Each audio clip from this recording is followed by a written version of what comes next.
Just 6 months ago, you couldn't book a suite at the Burj Al Arab without waiting months.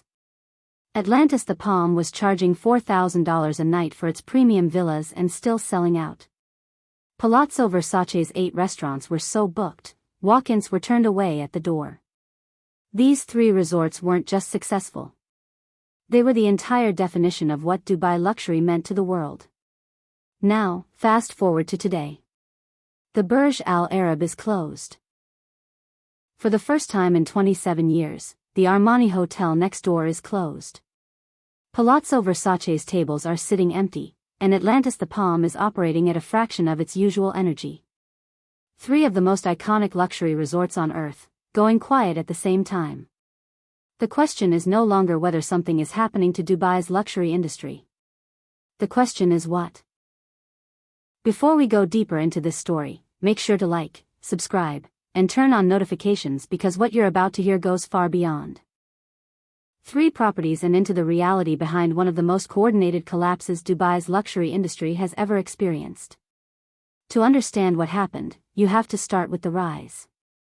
Atlantis The Palm opened in 2008, sitting at the crescent of Palm Jumeirah, anchoring an entire artificial island that had only existed for a few years.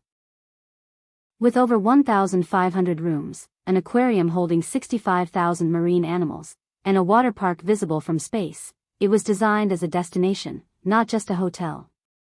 The Burj Al Arab opened 9 years earlier in December 1999, standing 321 meters above the Arabian Gulf on its own private artificial island. Room rates started at thousands of dollars per night. Palazzo Versace opened in 2016 with 215 rooms, 169 residences, 8 restaurants, and an aesthetic so unique that nothing else in the city could imitate it. 3 different decades. 3 different design philosophies. 3 different ownership models. But all sent the same signal. Dubai had become a global capital of luxury, and these 3 resorts were its crown jewels. And then came the moment when everything those 3 resorts represented was tested at the same time. On February 28, 2026, regional tensions across the Gulf escalated sharply.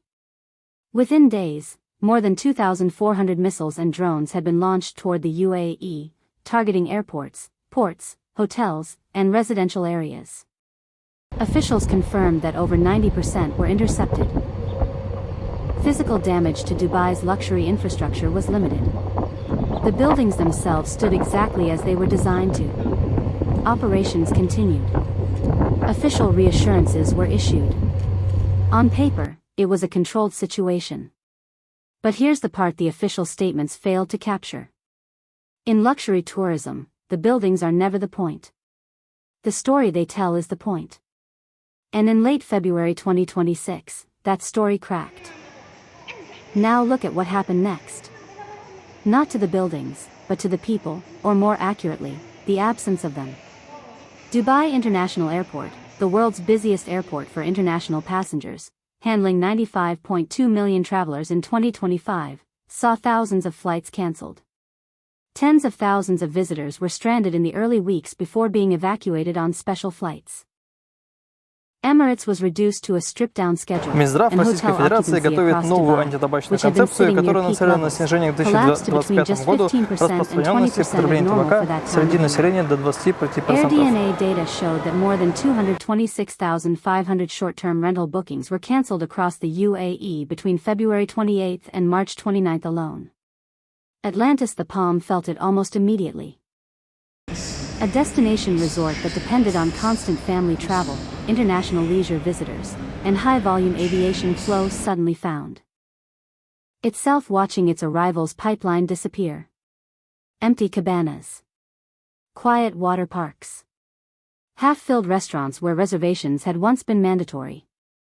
The property kept its doors open. It had no choice. But the energy that gave the resort its meaning, the constant arrival of new guests stepping off Emirates flights into a world that promised them a perfect escape, was gone. The Burj Al Arab faced something even more dramatic.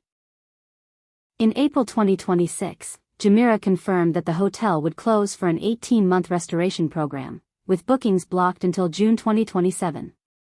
It was the first full closure in 27 years of continuous operation. The official statement described a carefully phased restoration led by French interior architect Tristan Auer, designed to safeguard the hotel's legacy for generations to come. And the restoration is real. After 27 uninterrupted years, renewal was overdue. But the timing, closing every facility, including Al Muntaha, the Skyview Bar, the spa, and even the helipad, during the exact window when Dubai's luxury occupancy had collapsed, was difficult to ignore. Better to be dark and under restoration than open and visibly empty. And then there is Palazzo Versace, where the impact was felt in a different way entirely. The hotel did not announce a closure. It did not announce a restoration. It simply began to feel different. The same flawless marble floors. The same Medusa mosaics. The same Greek-inspired detailing. But fewer footsteps. Fewer occupied tables. Suddenly, availability appeared where there had once been scarcity. For a resort whose identity was built on exclusivity and high-spending international guests, the most damaging thing was not physical damage. It was the visible appearance of empty space inside a hotel that was never supposed to feel empty. And this is where the story stops being about 3 resorts and starts being about something much bigger. Because what we are witnessing here is the exposure of something structural that has always existed beneath Dubai's luxury model. For years, Dubai didn't just sell rooms. It sold insulation. The promise that visitors could step into the city and exist in a completely controlled environment, separated from the uncertainty of the wider region. That was the real product. Not 5-star service. Not gold leaf interiors. The feeling of being untouchable. And when you sell certainty, you cannot afford uncertainty. Now consider the scale of what was at stake. Tourism economics estimated that between 23 million and 38 million fewer travelers could visit the Middle East in 2026, with between $34 billion and $56 billion in visitor spending lost. The Dubai government announced $272.26 million in support for businesses, including tourism, over the following months. Hotels were allowed to delay certain fees and tourism-related charges. Restaurant revenues collapsed across the city. Natasha Sideris, founder of Natasha's Hospitality Group, reported revenues down more than 50%, while tourist-dependent outlets saw declines of 70% to 80%, forcing salary reductions to avoid layoffs. This was no longer a sector slowdown. It was a tourism economy holding its breath.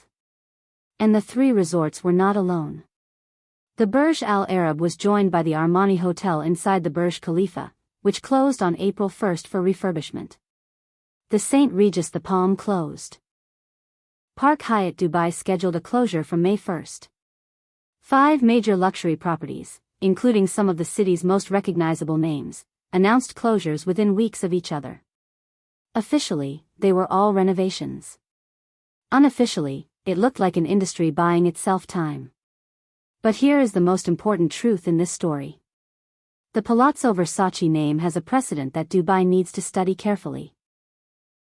The original Palazzo Versace Gold Coast in Australia, the property that inspired Dubai's version, ended its Versace branding agreement after decades of dominance. It is now being rebranded under Hilton's LXR Hotels and Resorts collection. Same building. Same location. Completely different identity. That tells us something important. In luxury hospitality, the brand is not permanent. It is fluid. It evolves. And when perception changes, everything changes. So does this mean Atlantis The Palm, Burj Al Arab, and Palazzo Versace are finished? No. And it is important to be realistic about that. The Burj Al Arab will reopen, restored in late 2027. Atlantis will continue operating and rebuild its guest pipeline as flights stabilize. Palazzo Versace will likely fill again eventually. Dubai as a city has proven many times that it can recover from shocks, financial crises, pandemics, and other disruptions. Demand for ultra-luxury travel does not disappear permanently. It pauses, shifts, and eventually returns.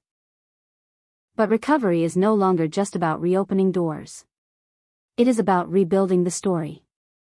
Because once a city's three most iconic luxury resorts can all feel empty at the same time, the message attached to that moment lasts much longer than the moment itself.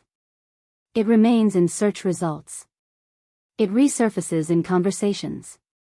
It quietly enters the calculations of every traveler comparing Dubai with Bali, Kyoto, the south of France, or Italy's boutique resorts. The modern luxury traveler is no longer impressed by scale alone. They are asking different questions. What does this place mean? What will I remember after I leave? And that leads to the real question going forward. Not whether Atlantis the Palm, Burj Al Arab, and Palazzo Versace will survive. They will. The question is whether the version of Dubai they reopen into, the version of the city they were originally designed to serve, can fully return to what it once was.